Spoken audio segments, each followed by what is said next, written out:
Le Lévitique, chapitre 1.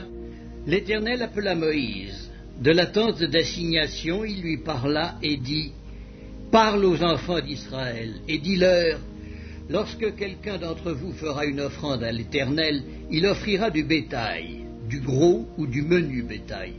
Si son offrande est un holocauste de gros bétail, il offrira un mâle sans défaut. Il l'offrira à l'entrée de la tente d'assignation, devant l'Éternel, pour obtenir sa faveur. Il posera sa main sur la tête de l'holocauste, qui sera agréé de l'Éternel, pour lui servir d'expiation. Il égorgera le veau devant l'Éternel, et les sacrificateurs, fils d'Aaron, offriront le sang et le répandront tout autour sur l'autel qui est à l'entrée de la tente d'assignation.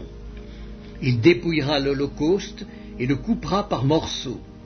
Les fils du sacrificateur, Aaron, mettront du feu sur l'autel et arrangeront du bois sur le feu. Les sacrificateurs, fils d'Aaron, poseront les morceaux, la tête et la graisse sur le bois mis au feu sur l'autel. Il lavera avec de l'eau les entrailles et les jambes, et le sacrificateur brûlera le tout sur l'autel. C'est un holocauste, un sacrifice consumé par le feu, d'une agréable odeur à l'Éternel. Si son offrande est un holocauste de menu bétail, d'agneaux ou de chèvres, il offrira un mâle sans défaut. Il l'égorgera au côté septentrional de l'autel, devant l'Éternel. Et les sacrificateurs, fils d'Aaron, en répandront le sang sur l'autel tout autour. Il le coupera par morceaux, et le sacrificateur les posera avec la tête et la graisse sur le bois mis au feu sur l'autel. Il lavera avec de l'eau les entrailles et les jambes, et le sacrificateur sacrifiera le tout et le brûlera sur l'autel. C'est un holocauste, un sacrifice consumé par le feu, d'une agréable odeur à l'Éternel.